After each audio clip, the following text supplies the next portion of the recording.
Hello mga ka-RBB, new day, bagong buhay, bagong vlog na naman. Ngayong araw ay samahan niyo na naman akong muli sa pagpapakain ng ating mga alaga. Oras na naman para pakainin natin sila.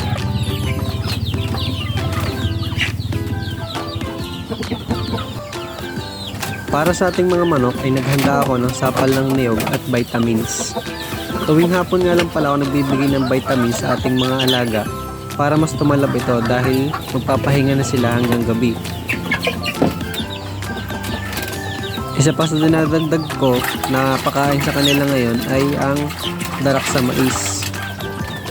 Ito rin ipakain ko sa aking mga kambing.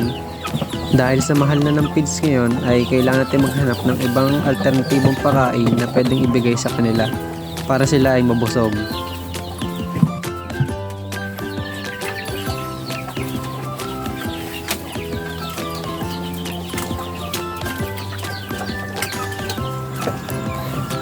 Naglalagay din ako ng sapal ng niyog dahil marami ding nakukuhang niyog dito sa malapit sa amin, kaya isa na din ito sa dinadagdag ko sa pagpapakain sa aking mga alaga.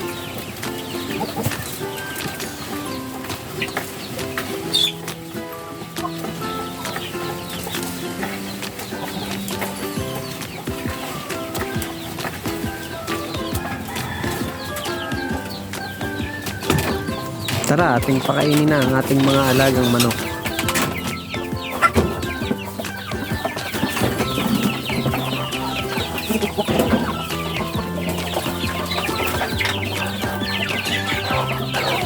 Kitang-kita naman ang pagkasabik ng ating mga alaga sa aking binibigay na pagkain. Isa rin yan sa kagandahan sa pag-aalaga ng mga native na manok dahil hindi sila pilian sa mga pagkain na ating ibinibigay sa kanila.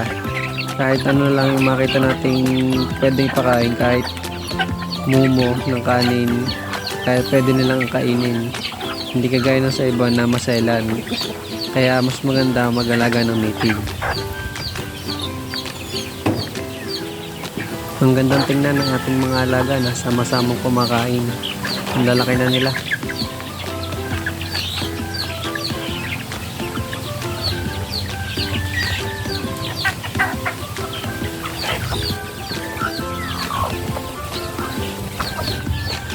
Wet feeding nga pala ang ginagamit kong pamamaraan ng pagpapakain sa aking mga alaga. Isa na rin ito sa ginagamit kong pamamaraan upang maihalo ko ang vitamins sa kanilang kinakain. Dahil kapag sa tubig ko inilalagay yung vitamins na pinapainom ko sa kanila, minsan hindi nila nauubos. Kaya kapag sa pagkain ko hinalo, nasisigurado ko makukuha nila yung vitamins na aking hinalo sa kanilang pagkain at walang natitira. Isa pang dahilan ay dahil sa panahon ngayon na masyadong mainit, kaya ayos lang din na wet feeding ang gamitin natin para nakakainom na agad sila ng tubig habang kumakain.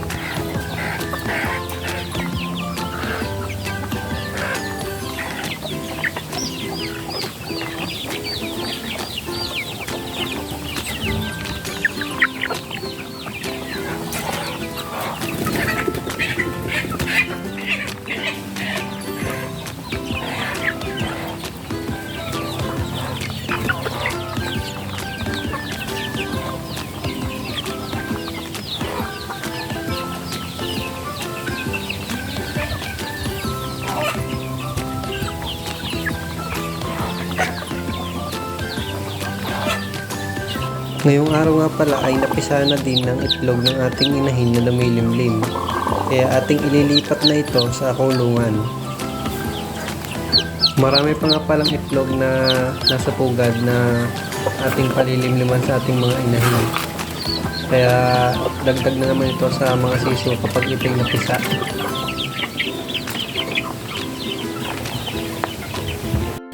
Sa paglilipat nga pala ng ating mga sisiw ay gumagamit ako ng timba. Pero bago kukunin ng sisiw ay siyempre inahin muna dahil baka tayo matuka habang kumukuha ng sisiw. Yan na nga, at medyo makulit pa na yung mukha.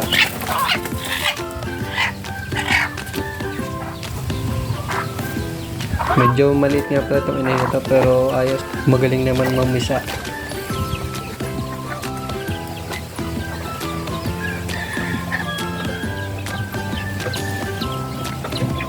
Madami-dami nga din pala napisa sa itlog ng ating native na inahin nito. Kaya marami-rami na naman tayo sisiw na makikita bagong gagala dito sa ating farm.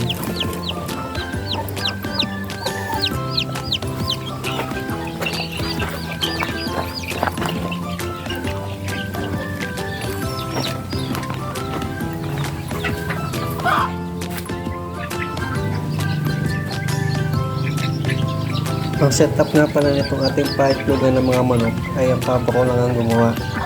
Shoutout nga pala sa aking papa. Ingat kayo dyan palagi. Simple lang ang setup ng mga itlogan na yan. Bumili lang kami ng mga paitlogan para mas maging komportable ang ating mga manok sa pangitlog. Tapos nilalagyan ko na lang ng mga sako ang kanilang paitlogan para hindi malaglag yung itlog sa mga butas. Pito guys, pito.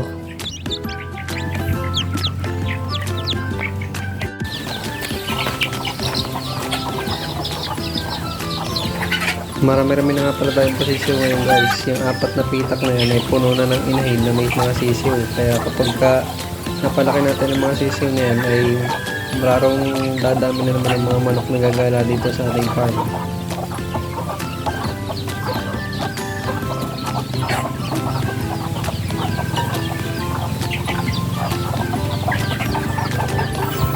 Nilalagyan ko nga pala ng green na net na yan para hindi lumabas yung mga sisiw. Dahil minsan sumisingit mo sa pagitan ng mga patpat kaya nakakababa sila sa lupa at inaaway naman ang mga malalaki na nasa lupa na alpas sa ating mga manok. Guys, pito. Ang mga itim.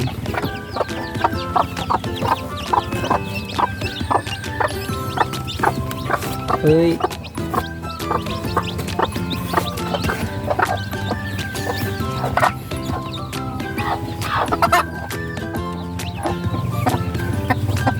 Saka po muna nilagay natin dahil wala pa tayo nung ganito.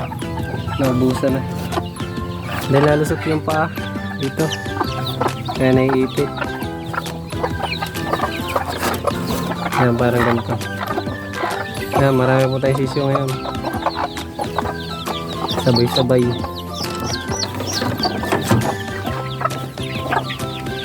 Kaya tsura nito paglaki.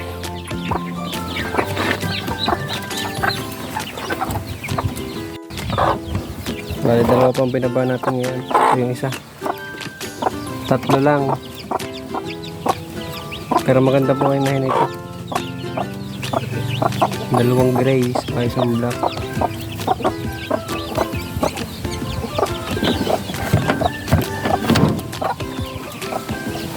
Madami siyang perang itlog. Nabasagan kasi ito kaya siguro nabugok pang iba. Nilinis ko lang ang itlog mo. Kaya po kabang-abang dahil dito sa ating bagong tandang. Siguro kanyang anak to yung mga itim dito sa bago nating baba.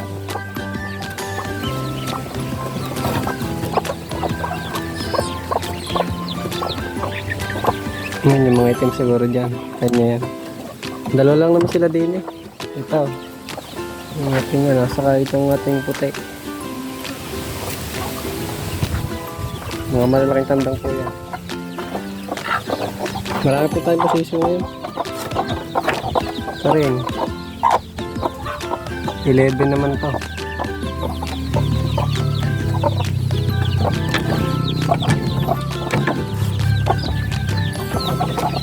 Ito, madami din.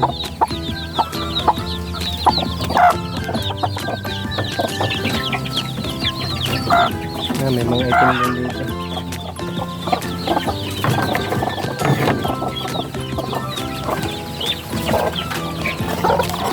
Meron pa dito. Medyo malalaki na.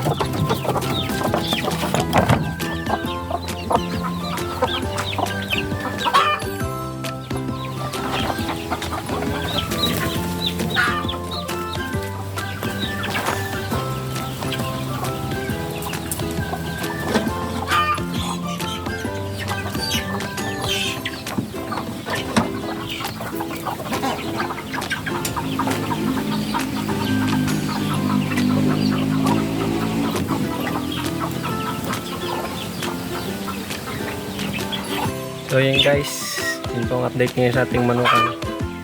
Medyo mahit po ngayon ang panahon. Salamat po sa panonood.